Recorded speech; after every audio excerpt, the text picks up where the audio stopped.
What up, y'all? Welcome back to Phantom of the Indie Review. I am your host, Dillyhead. Today we are going to be talking about a Shudder exclusive, Daddy's Head. Shudder, if you don't know it, is a streaming platform that focuses solely on horror and has a lot of great original content. Nowadays, we are bombarded with sequels, reboots, remakes, not many original stories, and it's almost like they're putting it in a factory through a conveyor belt and just shooting into cinemas saying, here's your pile of crap, eat your popcorn with it. But I wanted to make a quick review because I thought this movie was actually very interesting. At the end of the video, I'm going to have a little special announcement for what I'm going to do for Halloween, so stay tuned for that also. We're on the cusp of 4,000 subscribers, guys. By Halloween Eve, that's a goal, and I really enjoy this community and this vibe that we have created here at the Drip Fed Dread, so I really hope you guys are having fun.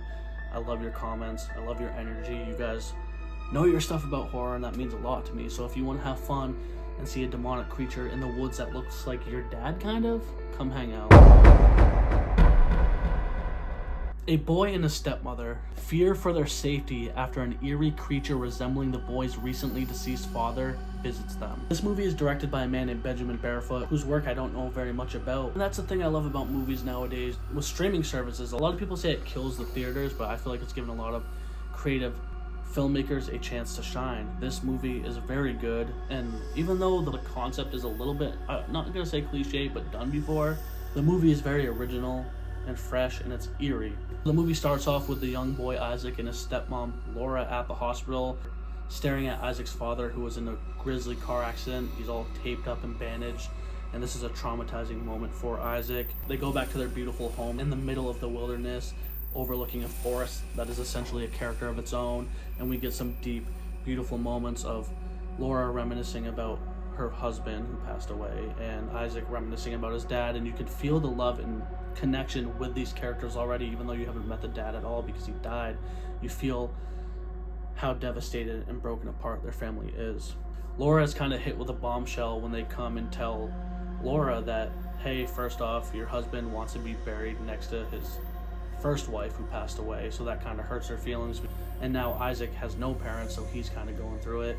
And then they also say, hey, you can either take custody of Isaac, or he's going to essentially go to a foster care or orphanage or institute and be raised elsewhere. And this is a moral issue for her because yes, she loved her husband very much, but she came late into Isaac's life, so she didn't really have that bond of connection, and she doesn't really know if she wants to take care of him, but she also wants to be a good person. But the movie starts to unravel and unfold as Isaac starts to get glimpses and images of what looks like his father in the woods, and then it slowly builds up the eeriness of some creature with his dad's face, clearly not his dad, with a creepy demonic voice and the eerie movement, very humanoid, hybrid-like, but Isaac is so young and he really thinks that this creature is his dad. One little nitpick I have is Laura, the character, the stepmother. I don't really vibe with her because she's very selfish and cruel towards Isaac. Like I said, it's one of those things where you kind of take it out of context.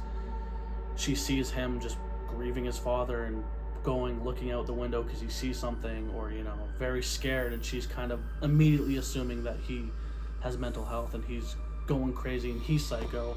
But at the same time, she is also going through it too, so you can't really blame her. Michael, who is the friend of Isaac's parents, comes in to try to be the middle ground and help out, but Laura has just had enough and she doesn't think she wants to be there for Isaac. And yeah, we do see Isaac do some creepy stuff, like stare out the window and say some things, but he's not a creepy character. He's not a creepy kid. He's very likable, and you really are rooting for him. Even when it starts to build and the dad is trying to convince him to turn on everyone else, you really want Isaac to see the truth.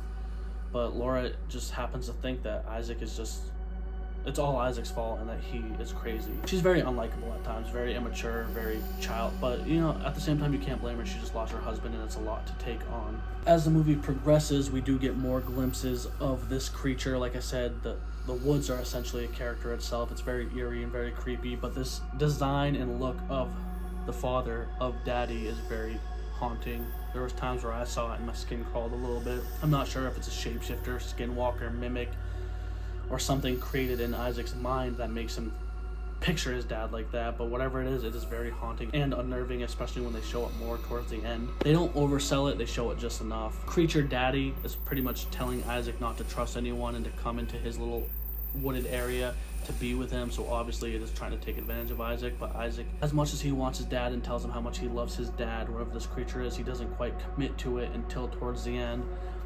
We do see some scenes where characters see things out of context, like Isaac sees Michael and Laura kissing, and that really triggers him and makes him upset. You know, it's all about perspective. The characters only see little snippets of the things that we see, so it adds to a lot of confusion. This movie is filmed very beautifully and very eerily. It's dreadful, it's dreary, it's atmospheric, and I just thought it was great all around. There was some tension. I got a little spooked during it. And it's a well-rounded story that is very ambiguous and makes you create your own interpretations. Is it all in Isaac's head? Is this creature really coming for the family? Because there are other characters that see this creature too. The movie is paced out well, and it really unravels in a way where you can come up with your own conclusions, but not in a way that leaves you unsatisfied. But yeah, I just wanted to do a quick review on this because I thought it was very creepy, very fun, and just an original, fresh take on an idea that's been done a lot. Great writing, great atmosphere, and great vibe. But yeah, guys, have you watched Daddy's Home? Yeah, guys, have you watched Daddy's Head yet? Let me know. Comment down below. For the announcement I said I had at the beginning, the last week of October, I know you guys remember back in September when I did Steptember, the 3 Stephen King movies? Well, for the end of October, to top off the monumental month, I'm going to be doing 3 Clive Barker movies. You know Clive Barker, a writer just as iconic as Stephen King. He is known for Books of Blood, Candyman, Hellraiser, a lot of other iconic stuff that kind of goes under the rug, you know, especially in the adaptation realm. His movies are very underrated, very indie. So for the last week, I'm going to be doing 3 Clive Barker movies, and the first one is going to drop soon, so stick around. But alright guys, that's the video. Thank you so much for watching. I love this community and I love this vibe. It's so chill. You guys are the best. Please subscribe, comment down below, give me a thumb, hit that ding-a-ling button harassing you, telling you, hey, it's me, I'm here, and I'm gonna say it 1 time for the 1 time and 2 time for the O's. Give me a hell yeah for horror. I mean, do you think you could draw him for me?